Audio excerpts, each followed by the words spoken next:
Just the format of how it's going to go, I'm going to have a brief introduction, and then each of you are going to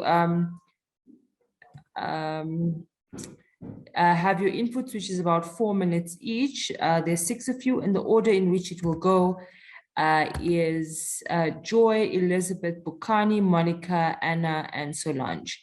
That's how, that's the order in which we're going to go for. I suspect we will be done before the 2 hours. I think this, I'm happy to keep the conversation quite speedy as well, if you guys are too. And we'll start in the next 5 minutes.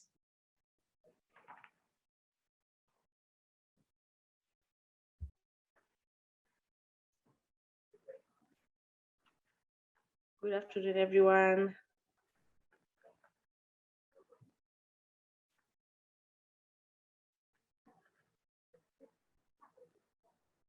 Hi, Joy.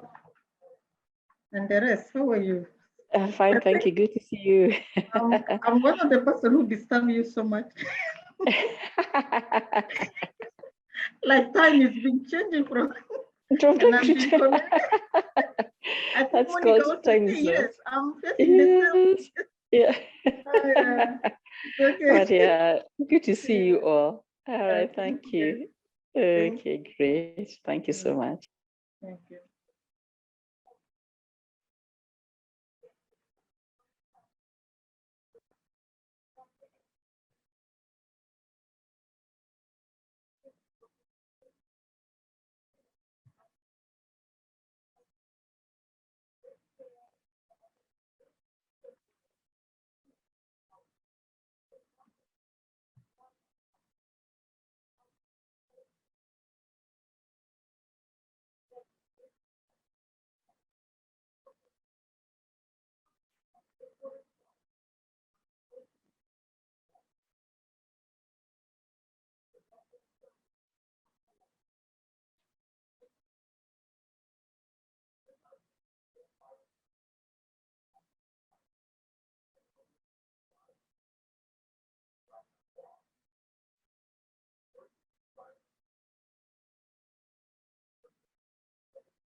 Great.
All right, good afternoon, everyone. Welcome to this very important panel discussion or roundtable. My name is Qaanitah Hunter, and really welcome this afternoon to everyone who is participating from across the continent, and I dare say the world.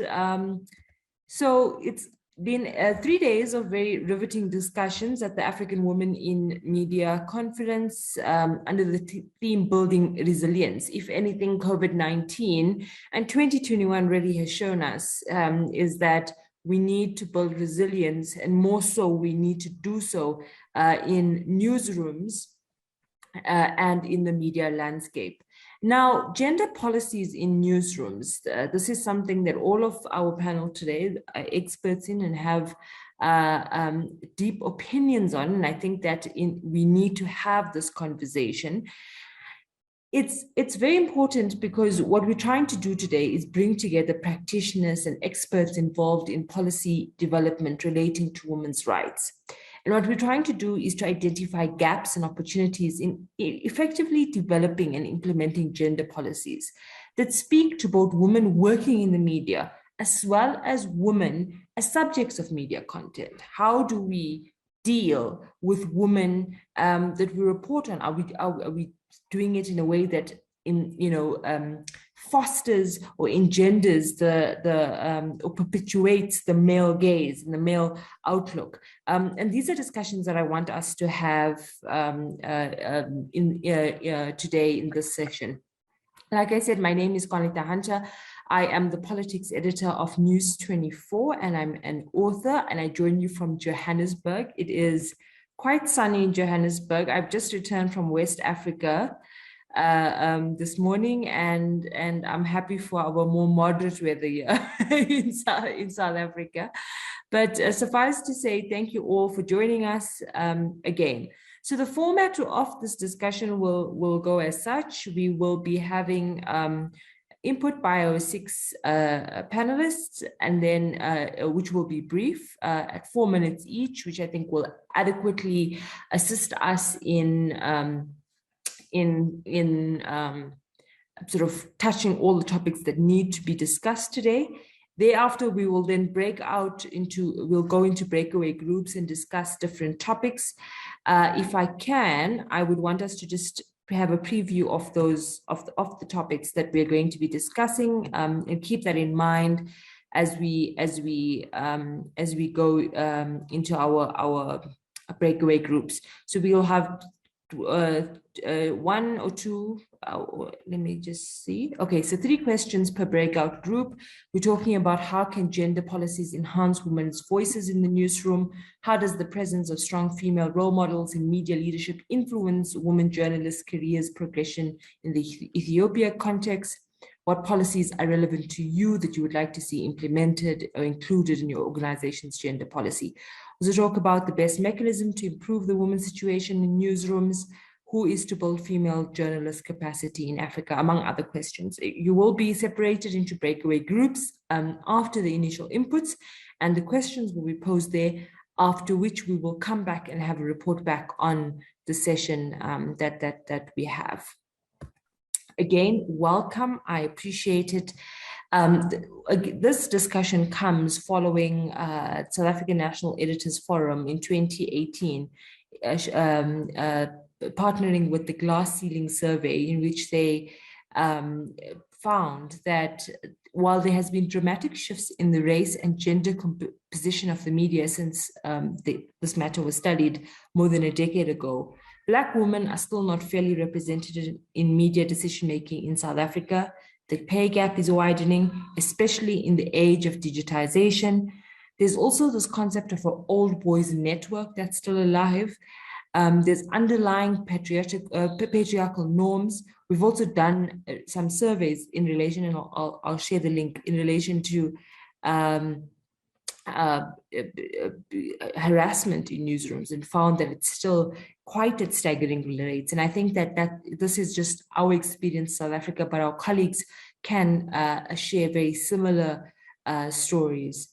Like I said, the objectives of this roundtable is to highlight the gaps and opportunities for the successful development and implementation of gender policies in African newsrooms. We are all leaders here today. And I think what would be more important for us is to discuss with the means of, or with the intention of taking ideas back to our newsrooms to foster implementation. We want to identify solutions and recommendations to address these issues, and we want to capture outcomes to support newsrooms in and development agencies in developing and implementing gender policies.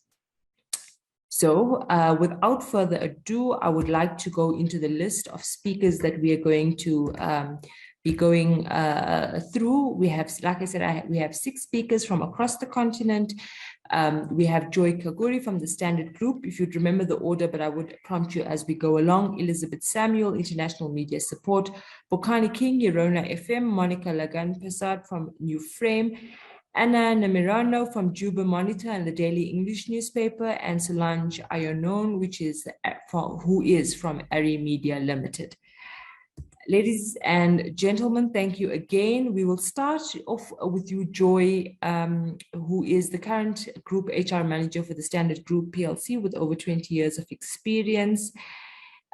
She has been critical in the growth of women in organizations with now senior leadership positions in the newsroom. She says the Standard Group has the highest number of women editors in the media industry. Joy loves her career in HR and looks towards contributing more in this sphere. Joy, over to you. Thank you very much for that kind introduction. So my screen has frozen, but I will just quickly talk about the 4 minutes of the issues that I wanted to talk about. But for me, I want to talk about gender leadership and decision making. It's one of the areas in gender policies which is been catch-22 situation or a tricky situation in the media newsroom, especially in Kenya. So as you've seen through my profile, I've talked about having passion in terms of leadership for women in the news space. And I'm very happy to see a colleague of mine called Kizito Namulanda. He's here with me. And he's our project manager for business transformation that we did in our editorial newsroom. And one of the areas we were very, very, very particular about is ensuring that we have gender representation in the newsroom across all our desks. So I just give a short story. In 2018, we had only 11 female editors. Then in March of 2021, we did a business transformation whereby we brought all our platforms together so we could be able to have a better reporting and also giving our customers the things that they needed. So one of the things we did is to ensure that we had gender representation at all levels. One of the areas that we found that it's been really big was in the decision-making level of the editorial newsroom, and which was predominantly male. So we were very deliberate to ensure that we have a 2/3 gender representation at the highest level of the editorial representation in the newsroom, which is cutting across the 4 platforms of TV, the print, digital, and radio. And I'm very happy to say we are the first newsroom in Kenya to have such a high number of representation at that level. And when it came to the issues of the female editors, it's also been noted that there are very few female editors in the newsroom in Kenya. So what we did is we're very deliberate to ensure that we have an equal representation. And I'm very proud to say that in 2018, we were 11 editors, but now we have 24 female editors, more than double. And we took that to account when we were looking at the gender, the desks in the newsroom, and that accounts for 50% of the desks. So we found that 50% of the editors, senior editors in the newsroom in the Standard Group is made up of a female, and that 50 is made by the male. And I'm very proud to say that it was not handed over to them. They had to do a suitability assessment test, whereby the ladies and the men were each interviewed, and we were able to see their suitability in terms of the assessment, and they got those jobs by merit through a very vigorous stages of suitability assessment. And I'm also very proud to say that one of the things also took into account, because in the media newsroom, you find that a lot of times the editor positions which are given to the ladies are desks like features and desks like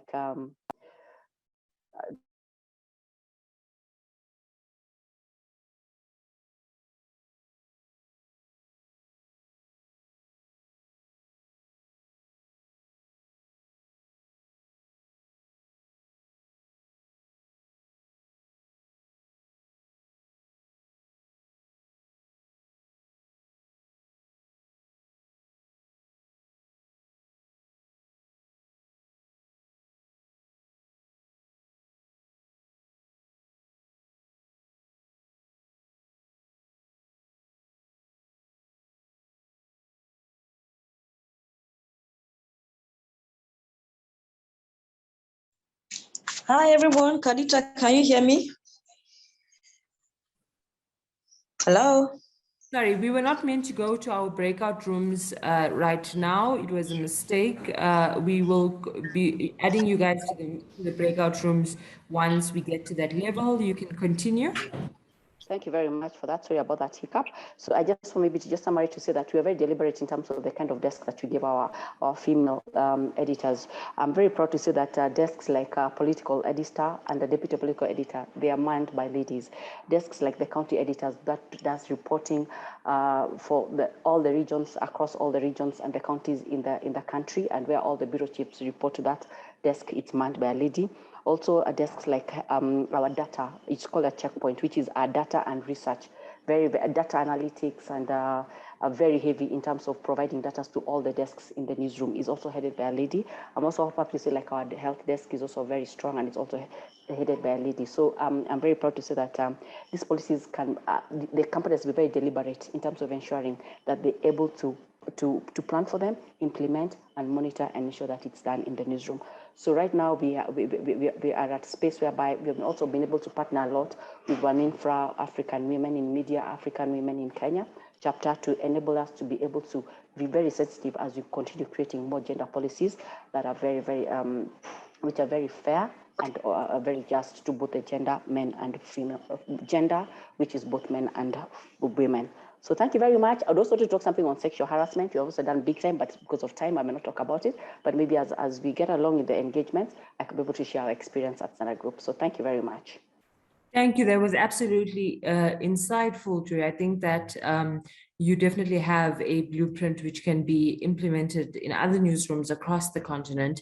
And like you said, it's not about just having people in positions, it's women in positions, it's about having women in meaningful positions as well.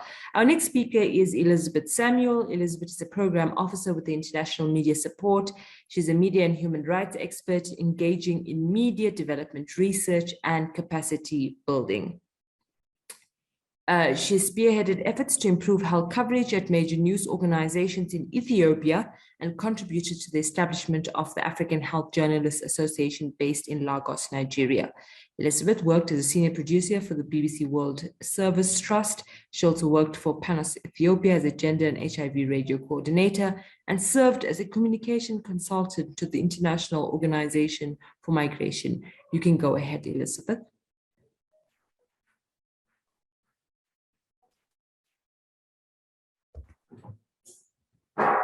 Elsabeth, is she here? Okay, I see she's probably not come. I saw her earlier. All right, let's just keep it moving then. We will go to Bokani King. Let me just acknowledge your presence before I read your bio. Bokani. Good afternoon. Great. So Bokani is a seasoned journalist and digital media manager at Urona FM and Echo newspaper with a degree in communication science and psychology from UNISA. She's done numerous programs to upskill herself in the issues of gender and digital media. She's also a budding entrepreneur with a communications agency, King on Media. Her passion is writing stories about women and children. It's unmatched, with much focus on gender-related topics that are centered to present socio-economic dynamics. Bokani, you can take the floor. Where are you? I'm just settling in, just coming in. No worries. When you're ready.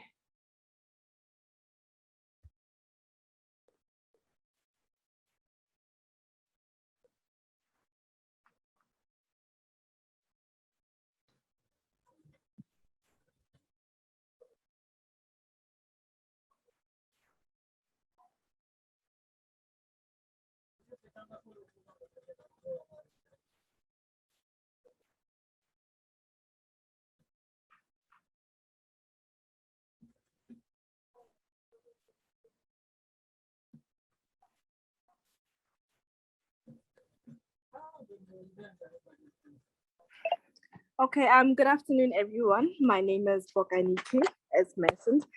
So I'm going to be talking about gender policies. According to the World Health Organization, gender is used to describe the characteristics of women and men which are socially constructed. But the concept of gender keeps evolving and is diverse because we each have our own understanding of what gender is, as well as which gender we conform to. So when we talk about gender policies in the media, we talk of equal representation of men and women in the newsroom. In terms of gender policy, the World Health Organization also describes gender policy as a strategy for making women's as well as men's concerns and experiences an integral dimension in the design, implementation, monitoring, and evaluation of policies and programs in our political, economic, and social spheres, such that inequalities between men and women is not perpetuated. So gender policies actually help us identify gender biases and inequalities, especially in the newsrooms. And it also helps us develop internal accountability mechanisms for compliance of the objectives that we set when we come up with gender policies. So what are the critical gaps that exist in our newsrooms? I think one of the most critical gaps is that we lack the very gender policies that we want to implement. A lot of organizations, a lot of media houses do not have, they don't have the media policies, and those that do have the media policies do not implement them. So what are we going to be implementing? Nothing. And the other thing that is overlooked is that creating these policies will also create room for us as the media to create and implement other policies such as sexual harassment policies, and then we can start talking about gender patriarchy, because we can't talk about sexual harassment and gender patriarchy when we don't have a gender policy to refer to. And I think the other thing to note is that globally, there are more women than men. And this is true in the case of Botswana, and I assume in a lot of countries as well. But the problem is the workplace, however, does not reflect this ratio of women to men, because I posted a poll on Hover the other day to find out if there are women, and the majority of people, there are a lot of men than there are women in their newsrooms. While some said there's an equal number and some said there are more women, but there were more saying there are more men than there are women, and which is also similar to my organization, where I'm one of the 2 females in our newsroom, where we have about 6 men, and this has always been the case. And it's happening in a lot of newsrooms, especially in Botswana as well. There's some where we see like maybe a 50-50 ratio. And what opportunities do exist? Gender policies make people feel safe, and they make people feel included. As a woman, if you know that there's a gender policy in your newsroom, you know that there's something that advocates for you. Even as men, you feel safer, because we also can't be sidelining men when we talk about gender policies, because this is an inclusive policies that advocates for both men and women. An effective gender policy will also address biases in the newsroom and lead to a gradual mindset change, especially by people who deliberately or unconsciously marginalize colleagues in the workplace, most of them being women. And also having gender policies promotes gender patriarchy in the workplace. What are the recommendations? I think we should leverage on the fact that in the world, half the talent is held by women. We can't deny that we all have our own talents, but statistics say that women have a lot of talent as well. But in the newsroom, this would mean that we should promote 50-50 gender parity. And for those newsrooms that don't meet the 50-50, this can be done gradually. We're not saying get rid of the men in order to accommodate the women. We're just saying find ways to include women in the newsrooms. Another recommendation is that there are policies such as the SADC protocol on gender that exists in terms of promoting gender parity, in terms of promoting gender policies, especially in the newsroom and in other organizations. So we should also adopt similar ambitions in terms of our newsrooms. This can be done gradually by creating a realistic target in terms of the percentage that newsrooms need to meet. So maybe we can set a goal for ourselves and say by 2020, we will have 35% of women in the newsroom, and by 2022, we'll have 35% of journalists being women, and maybe by 2024, that's when we will be at 50-50. It can be done gradually.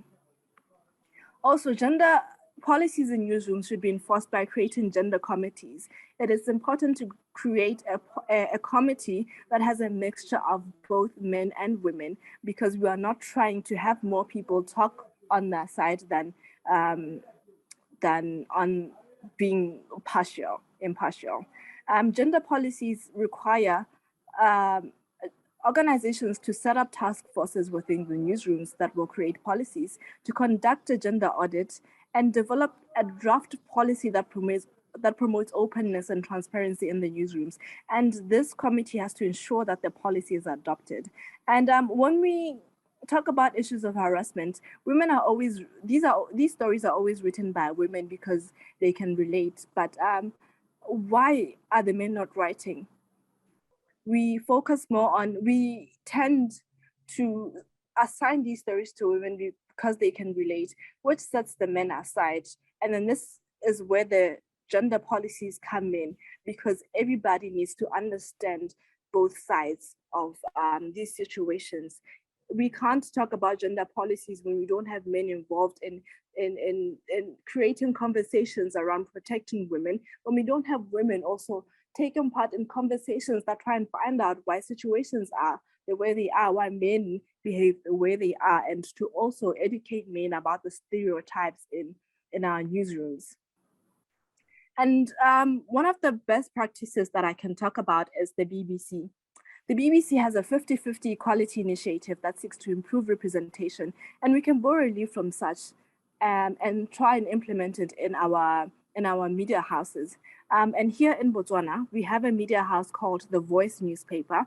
The Voice newspaper is one of the newspapers that has been led by a lot of women who not only advocate for gender policies in our newsrooms, but also gender policies across the country, because some of them have been involved in the SADC gender protocol. And we have the likes of Ms. Pamela Dube, who is a former editor for The Voice, who's also a gender activist. We have Emambu Ikuto, who's the current editor of The Voice newspaper, who presented to us at one training the other day.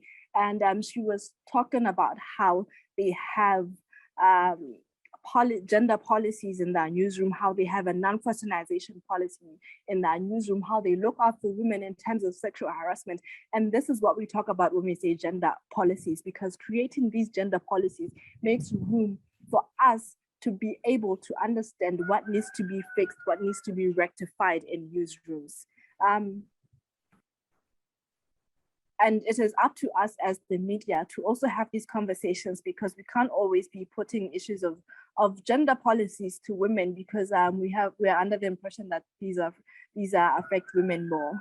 I think that's it from me. I don't know if I should go on to my question or because you already mentioned it. Thank you. Thank you so much, Bokani. Very valid point. And I think that that's the objective of this discussion is that we do not continue having these discussions among women, that it cannot be the burden of women to look after the interests of women alone. And I think by having tangible policies in place, something on paper, they will create an awareness, like you said, but more importantly, you have measurable goals to which we can aspire to be to get. And if not, if it's not possible to achieve this year, you have a very clear agenda in relation to women empowerment in newsrooms. Our next speaker is a good friend of mine from South Africa, Monica Laganparsad. She is the associate editor of the New Frame. She previously worked at the company I now work at, News 24, and she was a senior award-winning reporter at the Sunday Times. Monica, you want to talk about the gender pay gap. Yes, thank you. Good afternoon, Qaanitah, and the rest of the panel. Thank you so much. And thank you for that very kind introduction. It's much appreciated. Very valuable insights and comments coming from the other speakers. So thank you very much. I'd like to talk about the gender pay gap. Unfortunately, and this is the position we're at now, not just in South Africa, but I think on the continent, research into this is very thin. You know, very little about what the gaps are and how much women in these positions actually earn. You know, this first became something that I started to think about quite deeply because I based it on conversations that I had with other colleagues, you know, over a couple of drinks, as one does. You know, you talk about work and you talk about this, and then this is where this information started coming out. And I started to kind of realize how people were being paid or what they've come up, because it came up in this informal conversation. It started me to question, okay, this is interesting. Why is person A getting paid a certain amount and why is person B getting a certain amount? We're at the same level, we do the same amount of work. What is happening here? That took me into another level of my investigation. And where it became very clear to me that there was a definitive pay gap between men and women of the same level in terms of the work that you were doing. And how can we kind of quantify that? You know, there's several things here that need to be discussed. There's several issues around it. There's several conversations and debates. The one thing, or the two things that I think we should look at and should be considered for discussion and should be considered to be formulated and included in any gender policy is A, there should be a standardization in the profession. I know that's very like putting it out there. I mean, other professions, for example, if you look at, there's a pay scale for teachers, there's a pay scale for other professionals. In journalism, there's nothing. There's nothing. Companies not held accountable to that. You can't compare it to anything else. So as journalists, as editors, or depending on what sector you fall in under the media umbrella, it's very difficult to think about what people should be paid and what that should be compared to. So I think having a professional scale on which we look at different levels and putting that down and have that as an agreement, you know, similar to what happened in bargaining councils that happened, for example, in mines, along gold mining. That's how that came about. That's the first thing that should be looked at. And the second thing that should be looked at is that I think these pay scales should be transparent. Another thing that's controversial. People don't want to know how much you earn, but I think pay scales are important. I think it's important to see how you weigh up against your colleagues. If you're being, forgive me, if you're being, I don't want to say screwed over, well, I am saying, you can be able to, sorry, you can be able to defend that. You can be able to challenge that. There's a story that I'd like to share. Qaanitah is aware of this, that happened a few years ago, 2 years ago maybe, where the pay slip of a colleague was made public on social media. I mean, of course, this blew up. People were getting crazy about it because this person was being paid, according to them, a lot of money. But my question is, were people complaining because it was a woman that was getting a lot of money? Would they have complained if it was a man? I don't think so. I don't think so. I think the debate was not about whether this person deserved the money or not. It was predominantly because it was a woman who was able to negotiate a very high salary based on her value, based on what she thinks she deserved. And people were debating that. And I think if a man in a similar position, actually, I believe, if a man in a similar position, if his pay slip had been revealed and was the same amount, there would have been no debate whatsoever. I don't think anyone would have been upset as they were upset about her. So I think that this is a very important conversation. I don't think that a gender policy, without looking at a transparent pay scale, should be go hand in hand. I think that's an important consideration to have. Thank you very much. I don't know if I'm going over time or if I was quite quick, but yes, thank you, Qaanitah. Thank you, Monica. And I think that raises a very important point in that the double standards to which we approach what practitioners should earn, and I think the formalization of the issue around salaries or professionalizing the industry will favor women by given the fact that we are completely underpaid and as a result. And I think that that's a very tangible thing to advocate for. And I do think that we're able to get some successes in newsrooms in that regard. I am going to ask, or just look first, Anna is here. Anna, are you here? Yes. Are you getting me? All right, great. So Anna, Siya is our next speaker. She is the editor-in-chief of the Juba Monitor English daily newspaper, the managing director of Grand Africa Media Services Company, director of Equator, the Broadcasting Corporation, radio and television programs, among many other accolades. In June, she won African Award in Glasgow, and in October the same year, she also won International Award around the United States of America. She's named in 2019 among the top 10 journalists recognized in the world as freedom fighters by the IWMF. You definitely have an amazing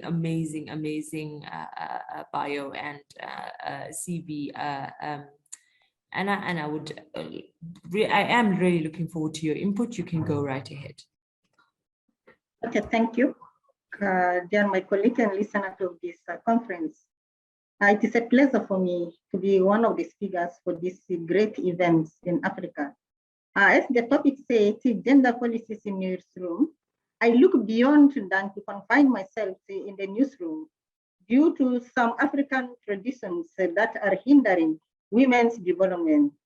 The issues have connection with presentations of women in the families, societies, and communities level. It was hindering, it was inheriting from traditions and applied to institutions including media. This may lead to questions like, is journalism safe for women in Africa? And so many questions could be raised to get solutions for the women's representations. Taking South Sudan as an example, it is not far from other African countries which might have the same norms imposed to women. Women are not supposed to live in institutions which have mixed sex. As a result, they are not to be given the same assignment as men in the newsroom.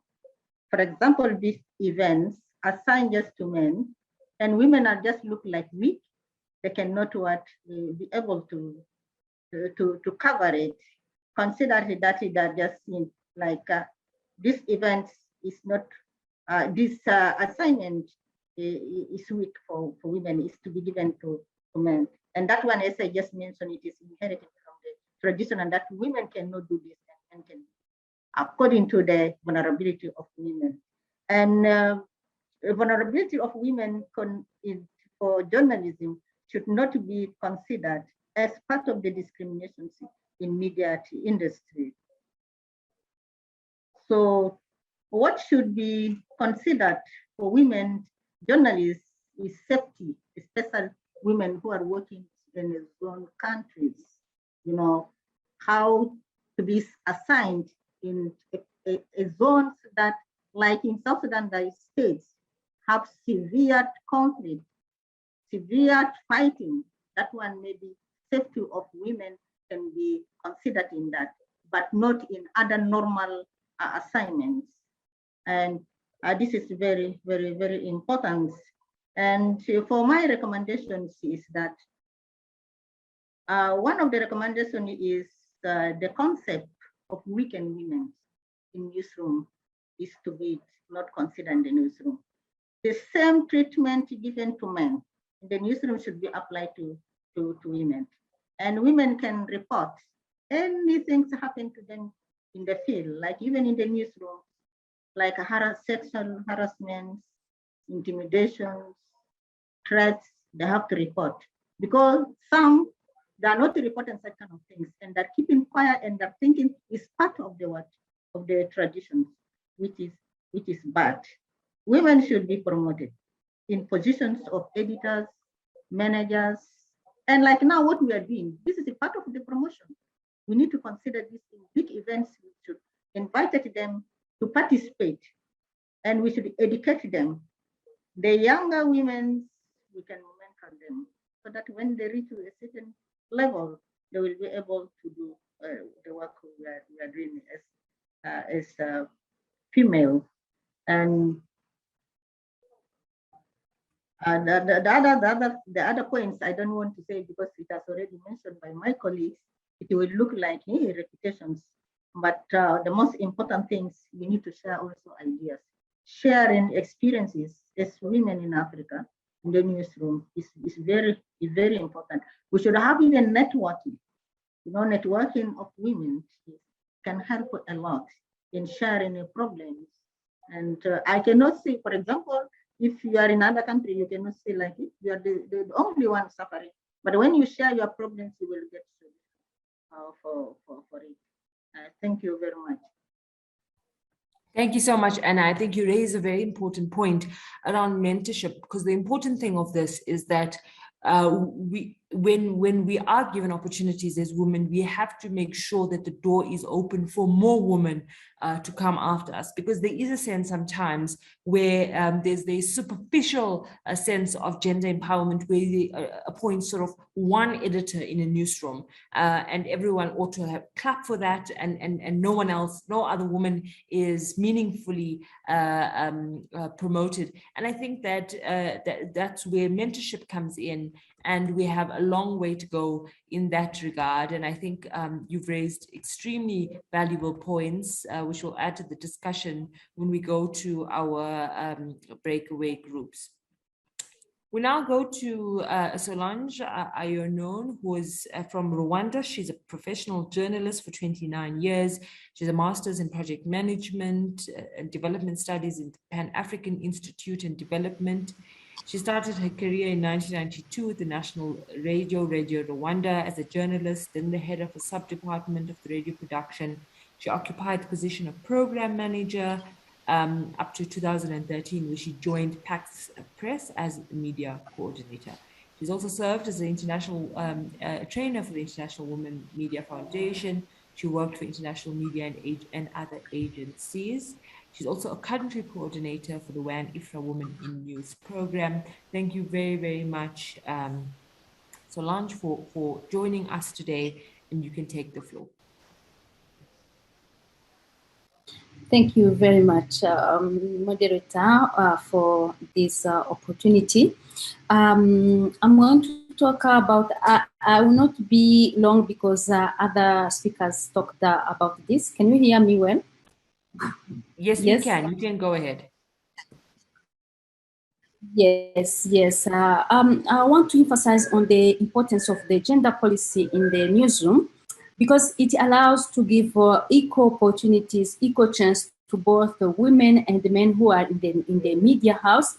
It allows also to provide how gender is mainstreamed in the media house. The gender policy guides the editorial content, as you know, in Africa, especially in Rwanda, but I know it's the case in other countries. Women are not given equal chance in the content of the media house. So the gender policy will provide guidelines on how both men and women can be touched, can be reached through the media platforms which are provided by the media house. The gender policy also contributes to prevent gender discrimination and also to reduce sexual harassment. The gender policy, it's an accountability tool. It's an accountability tool which you can use to track how gender is respected in the media house. It can be also a tool for mobilization. I remember, I'm going to come back on this experience of Rwanda. We were doing a mentorship of 10 media houses through Pax Press, through the support of Foyo Institute, so that they can design their gender and anti-sexual harassment policy. And we discussed this with the media houses. Some were interested, others were like not interested. But one of them told me after the designing of the gender policy, the discussion within the internally, he managed to mobilize funds because of that tool to show that they are going to increase gender in their content, because before our visit, this was not the case. So it can be a fund mobilization tool. So I'm going to share some findings of the mentorship we did in 10 media houses visited in Rwanda, so that we can allow them to have the gender policies. So when we reached the 10 media houses, only one had a gender policy among 10. Also, 50% of the media houses, it means 5 of them, have no internal rules which can guide how gender is mainstream in the media houses. All the 10 media houses visited lack the guidelines in relation to unacceptable languages in the media house, in relation to other comments which are not good related to sex in the media houses. In all media houses visited, 10, there was a notable lack of gender sensitivity guidelines on how to cut up the information, how to produce the content, how to publish the content. In terms of advertising, there was nothing in those 9 media houses. In 8 media houses mentored, it was noted that none of them has a specific content on women. Many of them had the specific content on youth, specific content on politics, specific content on many things. But when we asked why you have content on women, on youth, why not on women? Why in sport you don't focus on women's sport? You publish only the sports like it is an industry of only men. So we realized that the focus on women issues was very little in all the media houses visited, and also the media houses, we assessed 2 stories which were published when we did that mentorship, and we realized that the voice given to women was little compared to men. So men were given too much time than women. Sorry. And the one media house, we realized that it employs only men, and it is the 3rd, I think, or the 4th popular media here in Rwanda. Only all staff were only men. So it was really shocking.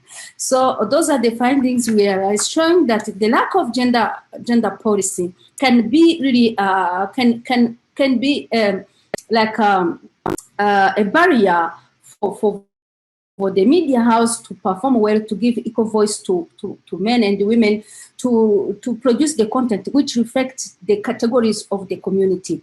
Let me end by what can be done to develop a successful gender policy. First of all, we need to engage decision makers. You need to engage the one who is designing the gender policy. He or the team, they have to engage decision makers to involve them in this process, because they are the one who will put the stamp, who will commit so that the gender policy is implemented. And you need also to consult the staff, not every staff, but the categories of your staff, so that they can give you views which can be taken into consideration while you are designing the gender policy. You need also to revise some laws or some policies, internal policies, so that the gender policy is linked to other policies in your media house. When you have a draft, you need to share the draft with decision makers, but also with the staff, so that they can put some comments. And you need to make sure that there is the leading organ signing and commit to that gender policy.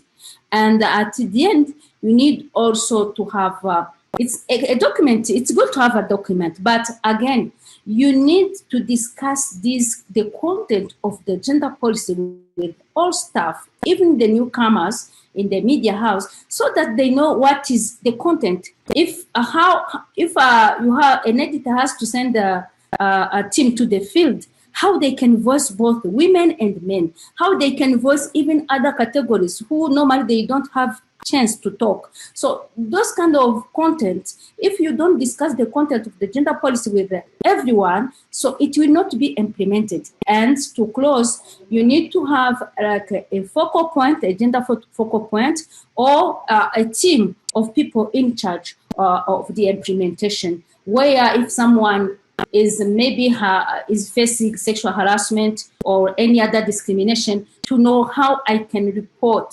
Those mechanisms also must be there, or if someone is accusing the media house about the sexism or sexist language, so you need to know how to address those kind of issues. So thank you very much. This is what I can say. I think we will discuss more in the breakout rooms, so that we can improve. We are here to learn from each other. Thank you very much.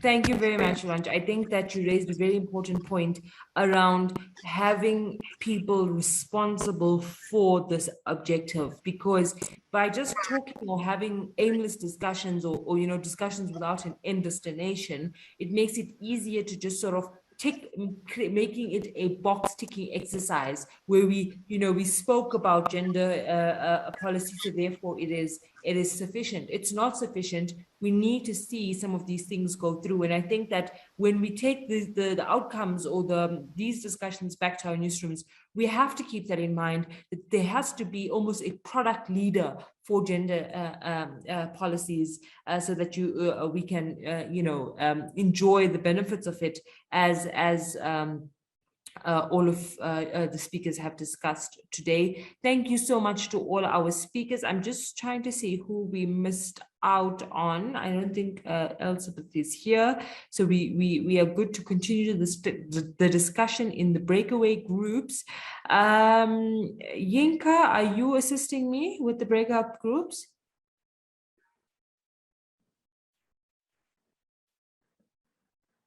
Okay, so let's do it this way. We have 2 breakout rooms so far. So breakout room 1 would be Solange. It would be sorry, my scrolling is troubling me. Okay, so Elsabeth, Bokani. And the questions that will be asked there is, how can gender policies enhance women's voices in the newsrooms? How does the presence of strong female role models in media leadership influence women journalists' career progression in the Ethiopia context? What policies are relevant to you that you would like to see included or implemented in your organization's gender policy? Breakout room 2, Anna Nemirano, Joy and Qaanitah, which is myself. How could be the best mechanism in Africa? What could be the best mechanism in Africa to improve women's situation in the newsrooms? How can we eliminate bad cultures that bar progress of female journalists? And who is to build female journalist capacity in Africa? And that's a very important question. We will go into our breakout groups. Among yourself, organize one person who will be the person reporting back to the session. So a lot of I was noted that some of our speakers have to run at 5 o'clock, so I think a good 30 minutes discussion and wrap up would be sufficient. Are we going to be invited to the breakaway groups now?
We lost two people in our group, in our breakaway group, but we've had a very good discussion.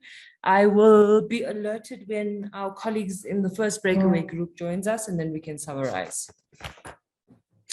Thanks, everybody. I'm afraid I have to run. I have to get to another meeting in 10 minutes. I just want to take a 5-minute break before I go into that.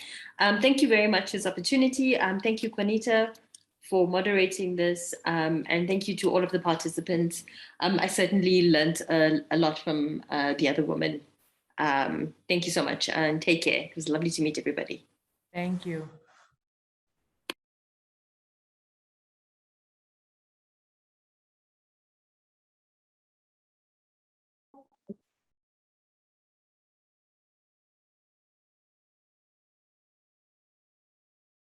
So Qaanitah, we're just going to wait for people to join back.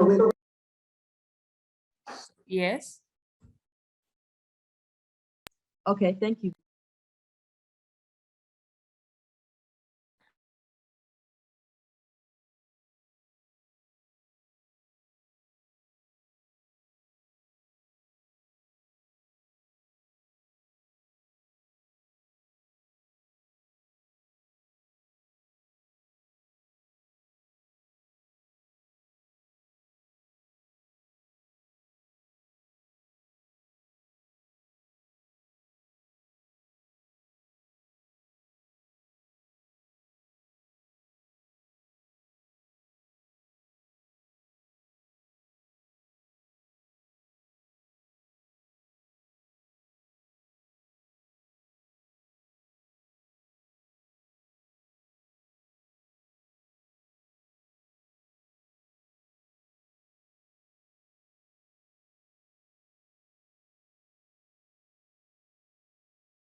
If there's anything that that anyone wants to add to the discussion, please feel free to.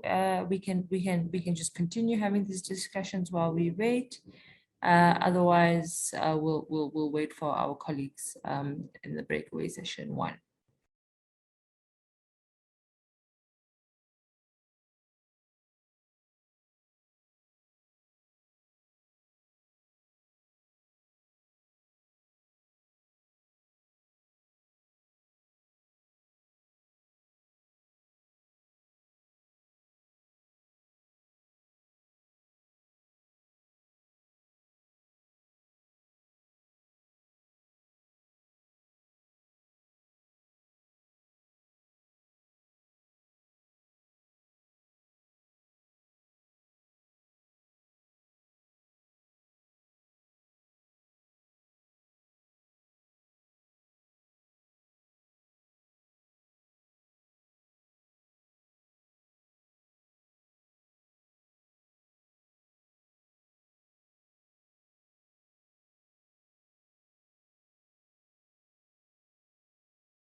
Before everyone leaves, just to say that we're waiting for feedback from room 1, and then we're going to wrap up. Obviously, this discussion was quite quick. We did not take up the 2 hours that was expected. However, I think that it was very adequately expressed by our guests and our representatives that were on the panel. And so once room 1 is done, we will wrap up. Thank you again for your patience.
Are we back from the first session, from the first breakaway group?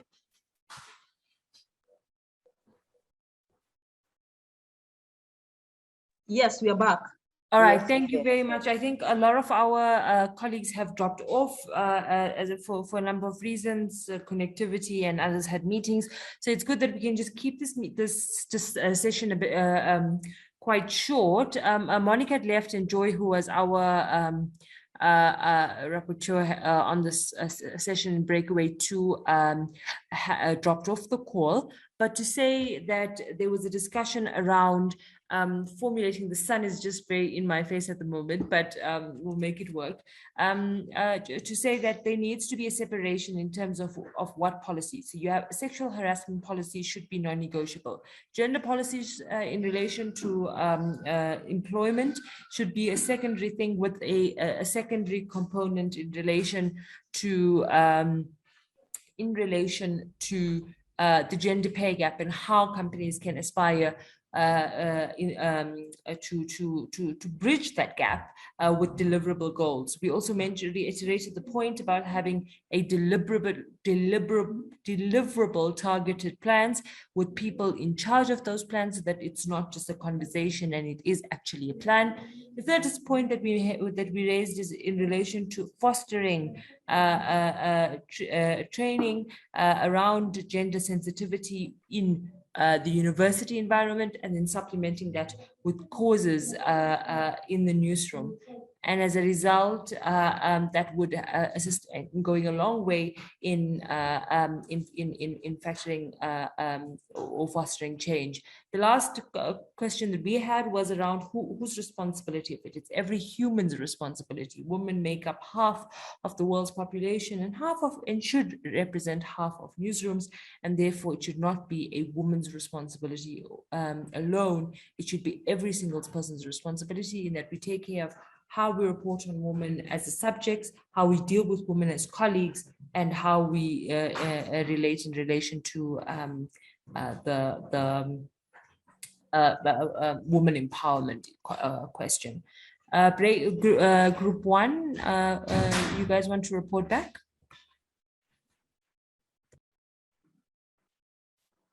Yes. In group one, we say that we had 3 questions. The first question was, how can gender policy enhance women's voice in the newsroom? On this, we say that gender policy will contribute to increase the number of women in media or in the newsroom. It will reduce the sexual harassment in newsroom.